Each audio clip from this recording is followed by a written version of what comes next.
नमस्कार, मैं हूं आलोक मेहता। एडिटर्स में आपका स्वागत है।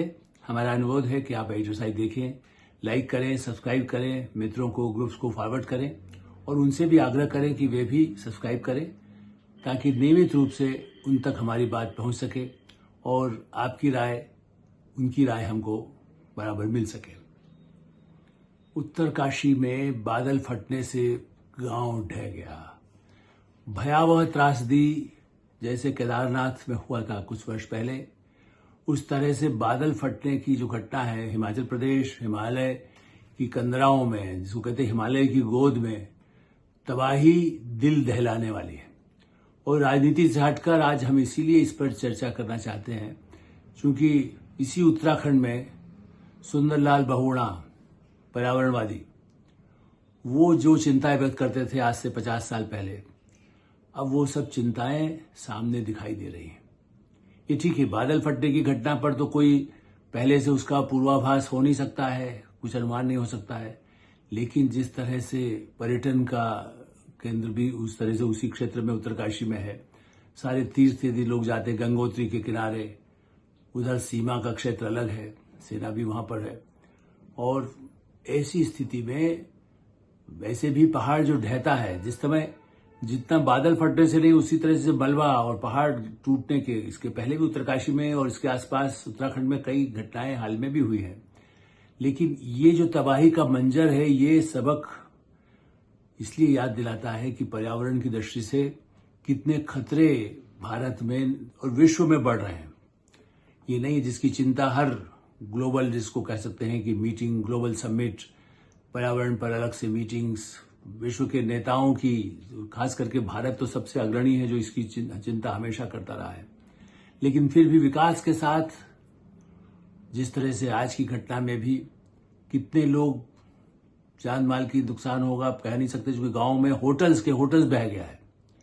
इसलिए हम उसके बारे में कोई आंकड़ों पर अभी नहीं जाना चाहते, क्योंकि वो आंकड़े तो कल तक, क्योंकि एनडीआरएफ और सिक्योरिटी की जितनी एजेंसियां हैं, गनीमत यह है कि गांव के पास धरोली, उसके पास सेना के भी कुछ, जिसको कह सकते हैं शिविर और सैनिक वहां पर हैं, और इसलिए तत्काल उन्होंने भी सहायता करने के लिए स्थानीय पुलिस प्रशासन, वो सब तो होता ही है। लेकिन जहां दुर्गम ऐसे रास्ते होते हैं, पहाड़ होता है, नदी होती है, उसमें आप केवल जान जिनकी बचा सकते हैं वही होता है। मकान ढह गए, वो तो मलबा बिल्कुल बह के जा रहा है जो दिखाई दिया है। ऐसी दृष्टि से इस पर बहुत चिंता व्यक्त करने की बात है, क्योंकि ये भारत जब अग्रणी रहा है तो उसमें जब होटल बनते हैं, जब जैसी पर्यटन के केंद्र बनते हैं, बताया गया है जिस तरह से कारें, गाड़ियां जितना जाने लगी हैं, सुविधाएं हुई है, और लोग निश्चित रूप से, भारत तो दुनिया का सबसे सुंदर देश है ही। हमारा हिमालय की कंदराओं में, चाहे हिमाचल प्रदेश हो, चाहे उत्तराखंड हो, चाहे अरुणाचल प्रदेश हो या पूर्वोत्तर हो, जम्मू कश्मीर तो है ही। तो ऐसी स्थिति में इन सब पर्यटन केंद्रों के आसपास बादल फटने की घटना, वो तो विपदा जिसको कह सकते हैं कुछ जो भूकंप की तरह है, जिसके हम और कोई पहले से, जिसके बारे में कोई सुरक्षा की गारंटी नहीं हो सकती। लेकिन ये भी तो याद रखा जाए कि बादल फटने के अलावा जो पहाड़ गिर रहे हैं, रास्ते बंद हो रहे हैं, बद्रीनाथ केदारनाथ जाने वालों के बीच में पिछले दिनों लगातार कभी कुछ दिनों के लिए बंद करना पड़ता, फिर लोग जाते हैं, अमरनाथ यात्रा के लिए जाते हैं, तीर्थ स्थान भी हमारे सब पहाड़ में, ईश्वर, केदारनाथ में भी आप देखिए, केदारनाथ का मंदिर उस सारी भयावह त्रासदी के बाद भी सैकड़ों वर्षों पहले जो बना है मंदिर, उस पर कुछ बाल बांका नहीं हुआ, उसको कुछ हिला नहीं। उस समय पाषाण, मतलब पत्थरों का सारा वहां पर बना हुआ भव्य मंदिर, उसका कुछ उस पर नहीं हिला। इसका मतलब उस समय भी कैसे हमारे कारीगर, हमारे जान लोग ऐसे जिन्होंने उसका निर्माण किया, कितना उन्होंने बौद्ध कौशल से उसका काम किया होगा, जिससे कि उस पर कोई नुकसान नहीं। जब उस समय हो सकता है तो आधुनिक तकनीकों से कैसे, एक तो प्राकृतिक विपदा के बारे में, भूकंप का तो पूर्वानुमान नहीं हो सकता है, लेकिन हाँ बारिश होगी इसकी भी संभावनाएं रोज आता है मौसम विभाग की तरफ से। लेकिन निरंतर सावधानी की जो आवश्यकता है, ये बहुत अच्छी बात है कि प्रधानमंत्री नरेंद्र मोदी के आने के बाद एनडीआरएफ जो इस तरह का जो एक्टिव हुआ है पूरा, मतलब मैं इसलिए कह सकता हूं कि हम जिस मैगजीन में, आउटलुक मैगजीन में काम करते रहे, जिसका संपादन हम कर रहे थे, उसके उस कार्यालय में सफदरजंग इंक्लेव के पास, वहीं पर एनडीआरएफ का बहुत बड़ा ऑफिस, मुख्य एक तरह से मुख्यालय रहा है। और जिस समय हमने उस पर, आज से मैं 15 वर्ष पुरानी बात कह सकता हूँ लगभग, उससे भी उसके आसपास, और उस समय जब इस पर स्टोरी या वहाँ पर बहते लगता था कि सन्नाटा कुछ केवल खाना पूर्ति जैसे होती थी। थोड़ा सा ही काम बढ़ता था कि जब संकट आए, विपदा आएगा तब करेंगे, उसकी तैयारी होती रहती। लेकिन इसीलिए बाद के वर्षों में चूंकि संभव है कि प्रधानमंत्री नरेंद्र मोदी ने, उनकी भी जब मुख्यमंत्री के रूप में नियुक्ति हुई थी और अमित शाह उनके साथ भी रहे, ऐसी स्थिति में उन्होंने वहां पर जो भूकंप आया था गुजरात में, उसके तत्काल बाद 2001-2 में जो घटनाएं थी, उसके निर्माण का कार्य, वापस पुनर्निर्माण जिसको कह सकते, पूरा बसाना गांव वहां भी, उसकी ही जो अनुभव हुआ, तो शायद वो भी एक बड़ा कारण रहा होगा। प्रधानमंत्री बनने के बाद उन्होंने ऐसी प्राकृतिक विपदाओं से निपटने के लिए विभिन्न एजेंसी, और खास करके एनडीआरएफ, जो प्राकृतिक विपदा से निपटने के लिए ही जो पूरा तंत्र होता है, ये एक सावधानी और ये ही एक निगरानी, और उसमें कहाँ कौन से प्रशिक्षित लोग हो जो तत्काल पहुंच सके, चिकित्सा हो चाहे सहायता हो, उसमें सेना के लोगों की भूमिका तो होती ही है, अर्धसैनिक बलों की होती है जो बहुत प्रशिक्षित होते हैं, अग्निशमन जो मैंने फायर ब्रिगेड जैसे लोग, उनका यदि कहीं आग लगती है तो उसके लिए होते हैं। खास करके हम पहाड़ की चर्चा करेंगे कि मैंने सुंदरलाल बहुगुणा का नाम लिया। भारत के पर्यावरण की दृष्टि से भारत में कई ऐसे एक्टिविस्ट रहे हैं, संस्थाएं भी रही हैं। अब उसके दो है, या तो बांध बनाने के विरोधी भी रहे। अब बांध नहीं बनाएंगे तो भी दिक्कत है, क्योंकि अब विकास कैसे होगा, बिजली कैसे होगा, पानी का उपयोग कैसे किया जाएगा विभिन्न क्षेत्रों में। केवल उत्तराखंड की बात नहीं कर रहा हूं। मेरा मानना है कि ये एक समानांतर दो अलग अलग समस्याओं को से आपको निपटने के लिए ही कोशिश करना होती है। ये भी सही है कि केवल भारत की बात नहीं है। अभी पिछले दिनों हमने देखा अमेरिका में भी भारी बारिश और उसकी स्थिति में जब तूफान आते हैं, अभी 2-4 दिन पहले मैंने न्यूयॉर्क में भी ऐसा लग रहा था गाड़ियां बह रही हैं, क्योंकि पानी निकलने का रास्ता नहीं, और जितनी तेजी से बहाव आया, न्यूयॉर्क जैसे शहर में भी मुसीबतें आ जाती है, लॉस एंजलिस में मुश्किल आ जाती है, टेक्सास में मुश्किल आ जाती है। कई देशों में जहां भी प्राकृतिक विपदा बढ़ने लगी, चूंकि पर्यावरण के साथ जो जुल्म 100 साल में हुए, उसके नतीजे अब पूरी दुनिया में दिखाई देते हैं। तो भारत में ये है कि विकास होना है, लोगों को पर्यटन को बढ़ाना है, विकास करना है। लोग स्विट्जरलैंड न जाएं, उत्तराखंड जाएं, अरुणाचल प्रदेश जाएं, जम्मू कश्मीर जाएं। लेकिन उसके साथ जब हम सुरक्षा का तो कहते हैं कि पहलगाम जैसी घटना न हो, बर्बरता आतंकवादी वहां है, लेकिन उसकी सुरक्षा का कैसे, उसको पहले से अध्ययन करके किन स्थानों पर कितने होटल बनेंगे, उसका कितना सुरक्षित उनको रखा जा सकेगा, इसके लिए जो जैसे कहते हैं जियोलॉजिकल जो लोग उसको जानने वाले भूगर्भ शास्त्रियों से अध्ययन करके, जैसे आर्किटेक्ट से किया जाता है किसी भवन निर्माण के लिए, ऐसे ही कुछ तो तैयारी सरकार करती है, कुछ उसके बारे में जानकारियां देती है, सारे गजट्स में भी उपलब्ध रहता है। लेकिन मुझे लगता है बदली हुई परिस्थितियों में इसकी एक वार्षिक समीक्षा भी आवश्यक शायद है, और इसीलिए उनको नियंत्रित कहाँ रखें। जैसे केदारनाथ में बीच में कहा गया इतने लोगों को वहां जाने दिया जाएगा, उससे बाद में फिर जाएंगे एक एक लोग जो वापस आएंगे उसके बाद भेजेंगे। वैष्णो देवी में भी कुछ इस तरह की व्यवस्था हुई है। लेकिन इस सब जगह संभव नहीं हो सकता कि आप रोक लगा दें, फिर कैसे तय करेंगे किसको पहले जाने देना है। और पहाड़ में आप इतने बड़े अच्छे केंद्र हैं, जम्मू कश्मीर में तो अभी और भी ज्यादा सुविधाएं, लोग जाने की संभावनाएं बनती है। जहां 2-5 करोड़ जाते हैं उससे ज्यादा लोग जा सकते हैं।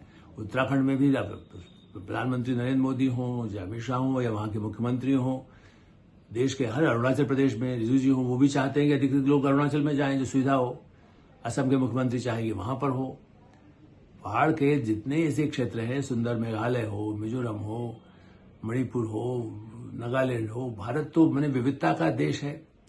और ऐसी स्थिति में इन तरह की प्राकृतिक विपदाओं को सबक लेने की आवश्यकता, और समीक्षा केवल तात्कालिक बचाव और भूल जाए, इसके लिए नागरिकों को भी किस दिशा में, किन मौसम में वहां जाना उपयुक्त है। पर्यटन का मतलब ये तो ठीक है, लेकिन आप कुछ इलाके ऐसे हैं जहां पर यदि उस समय में नहीं ज्यादा जाएंगे तो उसका भी फायदा हो सकता है। ये ठीक है कि उस समय वहां के व्यापार पर असर पड़ता है, क्योंकि उन्होंने यदि होटल बनाया और उस समय कोई नहीं जाएगा तो भी प्रॉब्लम है। लेकिन ये समस्या दुनिया के विभिन्न देशों में है। उनके पास आधुनिक चूंकि सुविधाएं हैं, जापान है, वहां भूकंप आता है लेकिन उसके बाद भी लोग जा रहे हैं निरंतर रूप से। वहां पहले से कुछ उसकी बिल्डिंग्स भी इस तरह की बनी है। भारत में भूकंप के भी कई ऐसे क्षेत्र हैं संवेदनशील, दिल्ली तक, उनमें जो मकान पहले के बने हैं उनमें ज्यादा खतरा होता है, मकान गिरते हैं, टूटते हैं। दिल्ली में भी बारिश होने से, मुंबई में कितने मकान ऐसे होते हैं जो आधुनिक शहर बने हैं। इसलिए इस पूरे संकट को लेकर के ही जो हमारे मंत्रालय हैं, पहले इन मंत्रालयों पर कोई ध्यान ही नहीं देता था। अर्थ यदि मंत्रालय है तो सोचते अरे अर्थ मंत्रालय का क्या मतलब है, मतलब जमीन से हमें कितना करना है, वो तो कोई बहुत मुनाफे का, मतलब इसको कह सकते हैं पहले के जो मंत्री होते थे उनके सहयोगी वो सोचते थे कि ये तो बिल्कुल किनारे वाला काम दे दिया गया, या योजना जिसको बनाने का काम हो वो सोचते हैं कि ये तो क्या हमारा काम है, मतलब कुछ में कुछ फायदा नहीं है। यदि उसको भ्रष्टाचार न भी कहें तब भी इतना तो है कि पूरे सिस्टम में उनकी अपेक्षा होती है कि जो ज्यादा आकर्षक हो, जिसको उनको लगे कि इसका बड़ा लाभ मिलेगा या हम लाभ दे सकते हैं। स्वार्थ अपनी जगह भी है, वो भी है, लेकिन फिर भी। और अब जब संभावना भारत जिस तेजी से बढ़ा है, जब लोकल फॉर वोकल जो बात हुई है, जो प्रधानमंत्री कहते हैं, तो सही बात यह कि पर्यटन भी हम चाहते हैं कि विदेश में कोई बैंकॉक जा रहा है, कोई स्विट्जरलैंड जा रहा है, कोई यूरोप के ऑस्ट्रिया जा रहा है, कि कोई जर्मनी जा रहा है।